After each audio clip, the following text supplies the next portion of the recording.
السلام علیکم دوستو، میں ہوں عریج اور آپ ہیں اس وقت میرے یوٹیوب چینل عریشہ ناولز پہ۔ آج ہم سٹارٹ کرنے جا رہے ہیں ناول جنونیت کی قسط نمبر 6۔ تو چلیے سٹارٹ کرتے ہیں۔ جنونیت قسط نمبر 6، تحریر عریج شاہ۔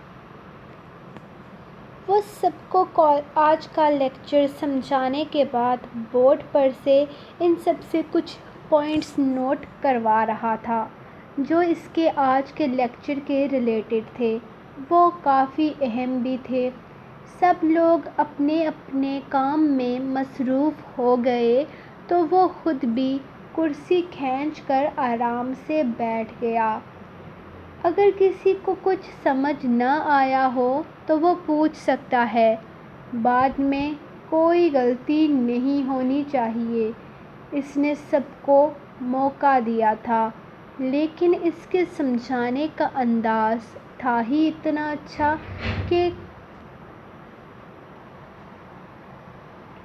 کہ ایسا ممکن ہی نہیں تھا کہ اس کے کسی اسٹوڈنٹ کو اس کی بات سمجھ نہ آئی ہو۔ لیکچر مکمل ہو چکا تھا، بس تھوڑی ہی دیر میں اس کا پیریڈ ختم ہونے والا تھا اور پھر اسے چلے جانا تھا ان کی کلاس سے۔ اس کی یہ ایک عادت تھی، اپنا پیریڈ ختم ہونے سے ایک سیکنڈ پہلے بھی وہ کمرے سے باہر نہیں نکلتا تھا۔ وہ خود وقت کی قدر کرتا تھا، اس لیے تو اسے وقت کی قدر نہ کرنے والے لوگ پسند نہیں تھے۔ سب اسٹوڈنٹ کی طرف سے ریلیکس ہو کر وہ اپنا من پسند کام کرنے لگا۔ وہ سب لوگ مصروف تھے، کسی کا بھی دھیان اس کی طرف نہیں تھا، اور اگر کسی کا دھیان اس پر ہوتا بھی تو کوئی بھی اسے دیکھتا نہیں تھا۔ اس کی پرسنالٹی میں ایک ایسا دباؤ تھا جو سامنے والے کو اس سے نظر چرانے پر مجبور کر دیتا تھا۔ حرم زور و شور سے اپنے کام کرنے میں مصروف تھی جب اسے اپنا آپ کسی کی گہری نگاہوں کے حصار میں محسوس ہوا۔ اس نے اگلے ہی لمحے نگاہیں اٹھا کر سامنے کرسی پر بیٹھے یشام احمر کو دیکھا تھا، جو بنا کسی ڈر و خوف کے اسے اپنی نگاہوں میں لیے آرام سے بیٹھا تھا۔ اس نے نگاہیں جھکانے یا شرمندہ ہو کر آگے پیچھے دیکھنے کی غلطی نہیں کی تھی، جیسے وہ اس پر یہ بات ظاہر کر رہا ہو کہ وہ اسے دیکھ رہا ہے۔ وہ اس بات سے بالکل بھی پریشان نہیں تھا کہ وہ اس کو اس طرح اپنے آپ کو دیکھتے نوٹ کر چکی ہے، جبکہ وہ تو اب تک نگاہیں اسی پر جمائے ایسے ہی دیکھے جا رہا تھا۔ اس کی آنکھوں میں عجیب سا تاثر تھا، جسے سمجھ کر حرم نے نگاہیں رجسٹر پر جھکا لی اور اپنا کام کرنے لگی۔ اسے اس شخص سے عجیب سا خوف آنے لگا تھا۔ اس کا اس طرح عجیب انداز سے دیکھنا اور پھر دیکھتے ہی رہنا اسے خوف میں مبتلا کر رہا تھا، اور اس کے پراسرار انداز سے خوفزدہ ہوتی وہ ایک بار پھر سے اسے اپنے کام میں مصروف ہونے کی کوشش کرنے لگی۔ اسے یہی لگا تھا کہ شاید وہ اپنی نگاہیں ہٹا چکا ہوگا، لیکن نہیں، وہ اب بھی محسوس کر پا رہی تھی کہ وہ اسی کو دیکھ رہا تھا۔ اس نے نگاہیں اٹھا کر ایک بار پھر سے اس کی جانب دیکھا تو وہ اب تک اسے ہی دیکھ رہا تھا، لیکن اس بار نگاہ ملنے پر یشام احمر کے لبوں پر ایک دل فریب مسکراہٹ آئی تھی، اور پھر اس دلکش مسکراہٹ کے ساتھ جیسے ہی اس کا ٹائم ختم ہوا وہ اٹھ کر کلاس سے باہر نکلنے لگا۔ اس کے باہر نکلتے ہی وہ جو کب سے اپنی سانس روکے ہوئے تھی، گہری سانس لے کر سیدھی ہو کر بیٹھی۔ یہ اس نے آج پہلی دفعہ نوٹ نہیں کیا تھا، بلکہ اس سے پہلے بھی وہ یشام کو 2-3 بار خود کو عجیب نظروں سے دیکھتا محسوس کر چکی تھی۔ اس کا دل چاہا کہ وہ میشا کو اس بارے میں بتائے، لیکن یہ سوچ کے کہ وہ نہ جانے اس کے بارے میں کیا سمجھے گی، اس نے یہ بات کسی کو نہیں بتائی تھی۔ وہ پیپر دے کر اپنے کالج سے باہر نکلی تھی۔ اس کا ارادہ ہاسٹل جانے کا تھا۔ کل نانا جان نے چیک بھجوا دیا تھا اور کافی بڑی رقم اسے انجوائے کرنے کے لیے دی تھی۔ 7 دن کی چھٹیاں اور وہ بالکل اکیلی۔ نانا جان کی طبیعت خراب تھی اور اس بار وہ اس سے ملنے نہیں آ سکتے تھے۔ بی بی جی بتائیں کہاں جانا ہے؟ اگر کہیں تو آپ کو ابھی آئس کریم کھلانے لے چلتا ہوں۔ آج آپ کا آخری پیپر تھا، یقیناً آپ کا پیپر اچھا رہا ہوگا، ڈرائیور چاچا اس کے ساتھ ساتھ چلتے ہوئے کہنے لگے۔ یہ اس کے ڈرائیور بھی تھے اور باڈی گارڈ بھی۔ نانا جان نے انہیں ہر وقت اس کے ساتھ رہنے کے لیے کہا تھا، لیکن وہ بھی ہر مہینے کے اینڈ پر اپنی فیملی سے ملنے جاتے تھے اور وہ کہیں نہیں جاتی تھی۔ جی چچا پیپر تو اچھا ہوا، لیکن میرا کہیں جانے کا دل نہیں کر رہا۔ آپ اس دفعہ گھر نہیں جا پائیں گے کیونکہ نانا جان نہیں آئیں گے نا مجھ سے ملنے کے لیے، تو آپ کو بھی میری وجہ سے یہاں رکنا پڑے گا۔ وہ افسوس کا اظہار کر رہی تھی، جس پر وہ مسکرا دیے۔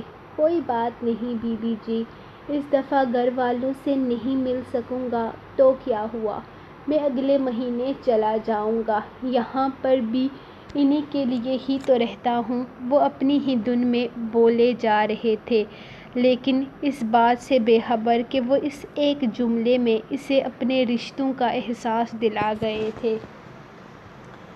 وہ اسے بتا گئے تھے کہ ان کے پیچھے کوئی ہے جو انہیں چاہتا ہے، جو ان کا انتظار کرتا ہے، جن کے لیے وہ اتنی محنت کر رہے ہیں، اور اس کا کوئی بھی نہیں تھا۔ ہاں یہ حقیقت تھی، وہ اکیلی تھی، تنہا تھی، کوئی بھی نہیں تھا اس کا، اور اب یہ احساس اسے اور بھی زیادہ شدت سے ہونے لگا تھا۔ کسی اچھی سی جگہ پر لے چلیں مجھے، جہاں اتنا شور شرابہ ہو کہ مجھے اپنے اندر کی آواز بھی سنائی نہ دے۔ وہ اچانک رک کر ان سے کہنے لگی، کیوں نہیں بی بی جی، میں نے سنا ہے کہ آپ کے فیورٹ سنگر کا کانٹیسٹ ہے اس شہر میں، آپ کو وہیں لے چلتا ہوں، آپ تھوڑی دیر انجوائے کر لیجئے گا، لیکن میرے خیال میں آپ کو آرام کی ضرورت ہے۔ ابھی تو آپ کے پیپرز ختم ہوئے ہیں، ایسے میں شور شرابے والی جگہ پر جا کر آپ اپنی طبیعت خراب کر لیں گی، وہ فکر مندی سے بولے تو اس نے فوراً نفی میں سر ہلایا۔ نہیں میں بالکل ٹھیک ہوں چاچا، آپ مجھے لے چلیں۔ وہ اپنا بیگ اور ہاتھ میں پکڑی چیزیں گاڑی کے اندر پھینکتے ہوئے ان سے کہنے لگی، تو وہ بھی اس کے لیے دروازہ کھول چکے تھے۔ ان کی مالکن کی مرضی تھی، وہ انہیں منع نہیں کر سکتے تھے۔ ان کے مالک کا کہنا تھا کہ ان کی نواسی کو کسی چیز کے لیے انکار نہ کیا جائے۔ وہ چاہتے تھے کہ ان کی نواسی اپنی زندگی کو بھرپور طریقے سے انجوائے کرے، لیکن وہ یہ نہیں سمجھ پا رہے تھے کہ اس وقت اسے عیش و آرام کی ضرورت نہیں تھی، اسے اپنوں کی ضرورت تھی، اور اس کے پاس کوئی اپنا نہیں تھا، یا شاید انہیں اس بات کا احساس تھا لیکن وہ بھی مجبور تھے، اس کے حق میں وہ کچھ نہیں کر سکتے تھے۔ یہ سلسلہ رکنے کا نام نہیں لے رہا تھا، بلکہ بڑھتا جا رہا تھا۔ وہ یشام کی حرکتوں کو بہت شدت سے نوٹ کرنے لگی تھی۔ گھر میں اس نے یہ بات کسی کو نہیں بتائی تھی، کیونکہ وہ جانتی تھی اگر گھر میں اس بات کی کسی کو بھنک بھی لگ گئی تو یقیناً اس کی پڑھائی بند ہو جائے گی، لیکن اب اسے یشام سر سے ڈر لگنے لگا تھا۔ ان کے عجیب انداز سے اسے دیکھنا، ہر وقت اسے اپنی نگاہوں کے حصار میں رکھنا اسے خوف میں مبتلا کر رہا تھا۔ وہ کیوں اس کے ساتھ ایسا کر رہے تھے؟ وہ یہ بات سمجھ نہیں پا رہی تھی، لیکن کچھ تو تھا جو اس کی مشکل کو بڑھا رہا تھا۔ اسے شروع میں لگا تھا کہ یہ اس کی غلط فہمی ہے اور کچھ بھی نہیں، لیکن اب اسے یقین ہو چکا تھا کہ یہ اس کی غلط فہمی نہیں ہے، بلکہ یہ حقیقت ہے جو اس کی نگاہوں کے سامنے ہے۔ وہ ہر وقت اسے دیکھتا تھا اور اسے دیکھ کر مسکراتا تھا۔ شاید اس کی کلاس کی کسی لڑکی نے سر احمر کو مسکراتے ہوئے نہ دیکھا ہوگا، لیکن وہ دیکھ چکی تھی نہ جانے کتنی بار۔ وہ اسے خود کو دیکھتے پا کر مسکرایا تھا۔ ہاں، وہ اسے دیکھ کر مسکراتا تھا، لیکن وہ اسے دیکھتا کیوں تھا؟ اس طرح عجیب پراسرار انداز میں اس کی نگاہیں ہر وقت اس کی طرف جاتی تھیں جہاں حرم جاتی تھی۔ وہ سب کیوں کرتا تھا؟ اسے سمجھ نہیں آتا تھا، لیکن دن بہ دن وہ اس کی آنکھوں کے خوف میں مبتلا ہوتی جا رہی تھی۔ اس کی بولتی نظریں اس سے خوفزدہ کر چکی تھی۔ اب عالم یہ تھا کہ جہاں بھی اسے سر احمر نظر آتے، وہ اگلے ہی لمحے وہاں سے غائب ہو جاتی، لیکن پھر بھی وہ اپنے آپ کو اس کی نگاہوں کے حصار میں ہی پاتی۔ کلاس میں لیکچر وہ جلدی ختم کر دیتا تھا اور پھر سب کو اہم پوائنٹس نوٹ کرنے کے لیے کہہ کر خود اسے دیکھنا شروع کر دیتا۔ لیکن کیوں؟ وہ کیوں دیکھتا تھا اسے؟ وہ کیوں ہر وقت اس کی طرف متوجہ رہتا تھا؟ وہ ڈرپوک سی لڑکی تھی، اس میں اتنی ہمت نہ تھی کہ وہ اس سے اس چیز کی وجہ پوچھ پاتی۔ وہ تو آج کل اس سے اتنی زیادہ خوفزدہ رہنے لگی تھی کہ اس کا دل چاہا کہ وہ غائب ہو جائے جہاں سر احمر ہوں۔ میشا کافی دیر پہلے ہی جا چکی تھی۔ وہ کب سے باہر ڈیسک پر بیٹھی ہوئی تھی۔ اگر چاہتی تو اپنی کلاس یا پھر وہیں کلاس کے باہر بیٹھ سکتی تھی، لیکن وہاں آتے جاتے اسٹوڈنٹس اور پھر دل میں سر احمر کے خوف کی وجہ سے وہ وہاں نہ بیٹھی۔ وہ روز کی طرح آج بھی کالج گیٹ کے اندر رکھی ڈیسک پر بیٹھی خداش کے آنے کا انتظار کر رہی تھی۔ آج کل وہ بہت لیٹ ہونے لگا تھا۔ میشا کو گئے ہوئے تقریباً آدھا گھنٹہ ہو چکا تھا اور خداش کے آنے کی کوئی امید نہ تھی، جب اسے سامنے سے سر احمر آتے ہوئے نظر آئے۔ ان کے ساتھ سر سیام بھی تھے۔ اس کا دل نہ جانے کون سے خوف کے تحت دھڑکنے لگا۔ وہ فوراً اٹھ کر کھڑی ہو گئی۔ سر اسی کی طرف آ رہے تھے۔ اس کے ہاتھ پیر کانپنے لگے۔ وہ تیزی سے اٹھ کر گیٹ سے باہر کی طرف دیکھنے لگی۔ اس کی سانس میں سانس آئی تھی۔ اس کی کانپتی ٹانگوں نے حرکت کی اور وہ گیٹ سے باہر نکل گئی۔ یہ اس کا پہلا موقع تھا کہ اس نے گیٹ سے باہر نکلتے ہوئے نقاب تک نہ لیا اور فوراً بھاگتی ہوئی خداش کی گاڑی کا دروازہ کھولتے فرنٹ سیٹ پر بیٹھ گئی۔ کہاں رہ گئے تھے آپ؟ میں کب سے آپ کا ویٹ کر رہی تھی۔ روز لیٹ آتے ہیں۔ میں دادا جان سے آپ کی شکایت کروں گی۔ وہ گاڑی میں بیٹھتے روحان سی ہونے لگی تو خداش نے پریشانی سے اس کا چہرہ دیکھا۔ سوری میرا بچہ، مجھے نہیں پتا تھا تم اتنی پریشان ہو رہی ہوگی۔ میں ضروری کام میں پھنس گیا تھا۔ وہ اگلے ہی لمحے اسے اپنے سینے سے لگاتا اس کے آنسو صاف کرنے لگا، جبکہ کالج گیٹ پر کھڑے یشام احمر سے یہ منظر چھپ نہ سکا تھا۔ اس کے ماتھے کی لکیریں باہر واضح ہو رہی تھیں۔ اس کی مٹھی بہت شدت سے بند تھی۔ کون ہے یہ؟ اس نے اپنے ساتھ کھڑے دوست سے بے حد غصے میں پوچھا تھا۔ ایک پل کے لیے اس کے انداز پر وہ بھی ہڑبڑا گیا۔ میں نہیں جانتا کون ہو سکتا ہے وہ۔ کندھے اچکا گیا۔ اس کے لیکن اس کے لہجے میں واضح کپاہٹ تھی۔ تھوڑی دیر میں گاڑی وہاں سے نکل چکی تھی، جبکہ یشام احمر کا غصے سے برا حال ہو رہا تھا۔ اس نے اگلے ہی لمحے قدم واچ مین کی طرف بڑھائے اور اسے گردن سے پکڑ کر اپنے سامنے کھڑا کر لیا۔ جناب، کیا ہو گیا؟ مجھ سے کوئی غلطی ہو گئی ہے؟ وہ پریشانی سے اس کو دیکھنے لگا۔ وہ بلیک گاڑی کس کی تھی اور فرسٹ ایئر کی حرم کاظمی اس کے ساتھ کیوں گئی؟ وہ غصے سے آگ بگولا ہو رہا تھا، جبکہ واچ مین سمجھ نہیں پا رہا تھا کہ اس کے کسی بھی بات کا مطلب۔ جناب، وہ تو کاظمی صاحب کی گاڑی تھی۔ خدداش کاظمی صاحب، وہ پہاڑی علاقے کی طرف رہتے ہیں، بڑی حویلی میں۔ یہ ان کی بہن ہے، حرم کاظمی نام ہے اس کا۔ وہ اسے بتا رہا تھا، جبکہ اس کے ہاتھوں کی گرفت ڈھیلی ہو گئی تھی۔ اس کے چہرے پر ایک بار پھر سے سکون چھا گیا تھا۔ اس نے اس کا گریبان چھوڑ کر کالر درست کیا۔ تم ٹھیک ہو نا یشام؟ اس کے دوست نے پیچھے سے اس کے کندھے پہ ہاتھ رکھتے ہوئے پوچھا تو وہ کھل کر مسکرا دیا۔ الحمدللہ، میں بالکل ٹھیک ہوں۔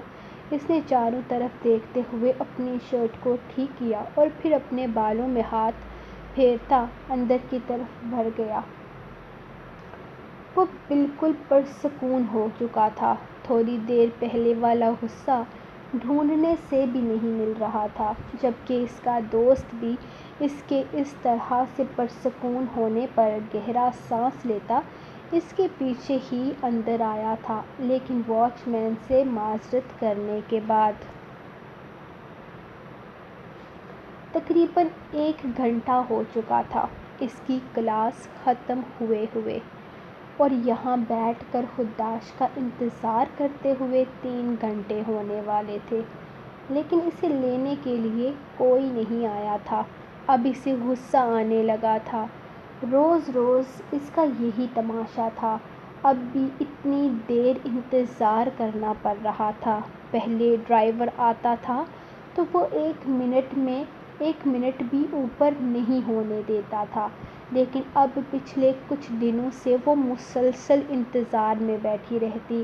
اسے انتظار کرنا بالکل پسند نہیں تھا، اور آج تو طبیعت خراب ہونے کی وجہ سے وہ 3 گھنٹے سے یہاں بیٹھی اس کا انتظار کر رہی تھی۔ وہ ڈیسک پر بیٹھی یہی سب سوچ رہی تھی جب پیون نے آ کر اسے بتایا کہ باہر اس کی گاڑی آ چکی ہے۔ وہ جلدی سے اپنا نقاب درست کرتی تیزی سے قدم باہر کی طرف بڑھا رہی تھی۔ اس وقت غصے سے اس کا برا حال ہو رہا تھا۔ گاڑی کا دروازہ کھولتے ہوئے اس نے بیگ پھینکنے والے انداز میں اندر رکھا اور گاڑی کا دروازہ بھی کافی زور سے بند کیا۔ اس کے اس قدر آتشانہ انداز پر خدداش نے اپنی گاڑی پر فاتحہ پڑھ لی تھی۔ میں آج دادا جان سے بات کروں گی۔ حرم میں اتنی دیر انتظار نہیں کر سکتی، یہ کوئی طریقہ نہیں ہے۔ اگر یہ اتنا ہی مصروف ہیں تو نہ آیا کریں ہمیں لینے کے لیے۔ اس نے اسے مخاطب نہیں کیا تھا، لیکن اپنا غصہ ظاہر کرنا ضروری سمجھا تھا۔ حرم، جو پہلے ہی پریشان تھی، ایک نظر اسے غصے میں دیکھ کر اسی کی طرف متوجہ ہو گئی۔ ویرو بیزی تھے، اسی لیے لیٹ ہو گئے، لیکن انہوں نے مجھ سے وعدہ کیا ہے کہ آئندہ کبھی لیٹ نہیں ہوں گے۔ اس کی آواز بھیگی ہوئی تھی، لیکن فی الحال شاید دیشم اس پر دھیان نہیں دے رہی تھی۔ اس کا سر درد سے پھٹ رہا تھا۔ وہ گاڑی کی سیٹ سے سر لگاتی آنکھیں بند کرتے اپنا سر دبانے لگی۔ کیا ہوا؟ تمہاری طبیعت تو ٹھیک ہے نا؟ ڈاکٹر کے پاس لے چلتا ہوں؟ اس نے پلٹ کر اسے دیکھتے ہوئے پوچھا۔ اس لڑکی کی تکلیف تو ویسے بھی وہ برداشت نہیں کر سکتا تھا۔ بالکل ٹھیک ہوں میں خدداش کاظمی۔ آپ کو اللہ کا واسطہ ہے مجھے گھر پہنچا دیجیے، آپ کا بہت احسان ہوگا۔ اس نے انتہائی بدتمیزی سے ہاتھ جوڑتے ہوئے جواب دیا تھا۔ اگر میں تمہاری ہر بدتمیزی برداشت کرتا ہوں تو اس کا یہ ہرگز مطلب نہیں ہے کہ تم اپنی حد کراس کر جاؤ۔ میں بتا چکا ہوں کہ میں مصروف تھا، اسی لیے نہیں آ سکا لینے کے لیے۔ پچھلے کچھ دنوں سے مصروفیات چل رہی ہیں میری، لیکن میں پھر بھی اپنا فرض نبھانے کی پوری کوشش کر رہا ہوں۔ وہ نہ چاہتے ہوئے بھی غصے سے بولا۔ میں آپ کے فرائض میں شامل نہیں ہوتی ہتاش کاظمی، تو خدا کے لیے میرے لیے ڈرائیور بھیج کیجیے۔ میں اتنی دیر انتظار نہیں کر سکتی۔ آج بھی آپ 1 گھنٹہ لیٹ آئے ہیں۔ اگر آپ اتنے ہی مصروف ہیں تو کیا ضرورت ہے اپنے سر پر میری ذمہ داری لینے کی؟ میں پہلے بھی تو ڈرائیور کے ساتھ آتی تھی، اب بھی آ جایا کروں گی۔ آپ اپنی بہن کو جب چاہے لے کر جا سکتے ہیں، لیکن خدا کے لیے مجھے اپنے انتظار کی سولی پر مت لٹکایا کریں۔ وہ اتنی بدتمیز ہرگز نہیں تھی، لیکن نہ جانے کیوں آج اسے رہ رہ کر اس پر غصہ آ رہا تھا۔ اس کی طبیعت صبح سے ہی خراب تھی، لیکن اس کی یونیورسٹی میں آنا بہت ضروری تھا۔ وہ آ تو گئی تھی، لیکن یہاں آ کر اس کی طبیعت مزید بگڑ گئی۔ جس پر اس کے ٹیچرز نے کہا تھا کہ وہ اپنے گھر پر فون کر سکتی ہے، لیکن گھر فون کرنے کے بجائے اس نے ٹیچر کو یہ کہہ کر مطمئن کر دیا تھا کہ اس کے کزن تھوڑی دیر میں لینے کے لیے آتے ہوں گے، اور وہاں بیٹھ کر اس کا انتظار کرتی رہی تھی۔ یہ بات ٹھیک تھی کہ وہ نہیں جانتا تھا کہ اس کی طبیعت خراب ہے۔ اگر اسے پتہ ہوتا تو یقیناً وہ سر کے بل اسے لینے کے لیے پہنچ جاتا، لیکن پھر بھی 3 گھنٹے اس کا انتظار کرتے کرتے وہ اکتا چکی تھی۔ ایک تو وہ اس کا انتظار کرتی رہی، اور دوسرا اسے اس بات کا دکھ تھا کہ وہ اپنی سب سے ناپسندیدہ ہستی کا انتظار کرتی رہی، جو یقیناً اس کی شان کے خلاف تھا۔ اس کے بدتمیز انداز پر وہ مزید بحث کیے بنا گاڑی مین روڈ پر ڈال چکا تھا، لیکن وہ اتنی تیزی سے ڈرائیو کر رہا تھا کہ حرم کو خوف آنے لگا تھا، جبکہ دیشم پر اسے افسوس ہو رہا تھا۔ نہ جانے کیوں یہ لڑکی اس کے بھائی کے ساتھ اتنی بدتمیزی کرتی تھی، یہاں تک کہ اس کے پورے خاندان میں کوئی لڑکی ایسی نہ تھی جو خداش کے سامنے اونچی آواز میں بات کرتی ہو۔ لیکن وہ نوٹ کر رہی تھی کہ کچھ وقت سے دیشم اس کے ساتھ بدتمیز اور بدلحاظ ہوتی جا رہی تھی۔ سو گائز، یہ رہی آپ لوگوں کی ایپیسوڈ پر لائک کریں، کمنٹ کریں، شیئر کریں اور اپنا ریویو لازمی دیں۔ جان عشقم پہ آپ کے بہترین ریویوز اور پیار کے لیے میں آپ کی بہت شکر گزار ہوں۔ میں نے تقریباً سارے ریویوز پڑھے ہیں، اور انشاءاللہ باقی میں ان پہ ریئیکٹ بھی ضرور کروں گی، لیکن ابھی نہیں کر سکتی کیونکہ ابھی میں بہت کم فیس بک یوز کر رہی ہوں۔ انشاءاللہ میں سنڈے سے فارغ ہو جاؤں گی اپنے ٹیسٹ سے، تو پھر آپ سب سے باتیں بھی ہوں گی، اور انشاءاللہ گروپ میں ایک بار پھر سے ایکٹیو ہو جاؤں گی، آپ سب سے باتیں ہوں گی میری۔ آئی ایم ریئلی سوری، جو لوگ مجھے مینشن کرتے ہیں، ٹیگ کرتے ہیں، میں جواب نہیں دے پاتی۔ میں بتا چکی ہوں کہ میرے پچھلے کچھ ٹائم سے ٹیسٹ چل رہے ہیں، اور جہاں تک بات ہے ناول جنونیت کی، تو جنونیت ناول آج سے ریگولر بیس پہ سٹارٹ ہو گیا ہے۔ اگر تو میری روٹین بنی رہی تو سنڈے کو ایپیسوڈ آیا کرے گی، اگر روٹین ڈسٹرب ہو گئی تو نہیں آیا کرے گی۔ اگر آ گئی تو آپ سمجھ لو سرپرائز ہے، اگر نہیں آئی تو سمجھ لو کہ اس دفعہ سرپرائز نہیں آیا۔ تو لیکن میری یہ کوشش ہوگی کہ آپ کو سنڈے بھی دیتی رہوں، کیونکہ جو لوگ کہتے ہیں کہ ایک دن بیچ میں چھٹی آتی ہے تو سارا مزہ خراب ہو جاتا ہے، تو میری یہی کوشش ہوگی کہ کسی کا مزہ خراب نہ ہو۔ ایپیسوڈ لانگ ہوگی، دیکھ لیجئے، آپ لوگ دیکھ ہی سکتے ہیں کہ ایپیسوڈ لانگ ہے اس دفعہ، تو میری کوشش یہی رہے گی کہ میں ریگولر بیس پہ ناول دے سکوں۔ باقی آپ لوگ، میں تو اپنی پوری کوشش کروں گی، اب میں دیکھوں گی آپ لوگ مجھے اس ناول پہ کتنا پیار دیتے ہو۔ تو ملتے ہیں آپ کو نیکسٹ ایپیسوڈ کے ساتھ انشاءاللہ کل۔ میں یہ نہیں کہوں گی کہ میں جلدی ایپیسوڈ دینے کی کوشش کروں گی، میری ٹائمنگ ہی یہی ہے، میں جتنا مرضی جلدی کروں وہ لیٹ ہی ہو جاتا ہے، تو آپ لوگ اس چیز کو لے کر بالکل ناراض نہیں ہونا۔ تو یہ رہی چھٹی ایپیسوڈ، کل دوں گی آپ کو میں 7ویں ایپیسوڈ، اور باقی ہیروز کے کرداروں کے لیے میں نے ایک شارٹ ویڈیوز 4 بنا کے اپلوڈ کی تھی، تو وہی 4 ہیرو ہیں، اور انشاءاللہ کوشش کروں گی کہ ٹائم ملا تو کل ہیروئنس کے بھی بنا کر پوسٹ کر دوں گی۔ تب چلیں ملتے ہیں نیکسٹ ایپیسوڈ میں، تب تک کے لیے اپنے رائٹر کو دعاؤں میں یاد رکھیں۔ اللہ حافظ۔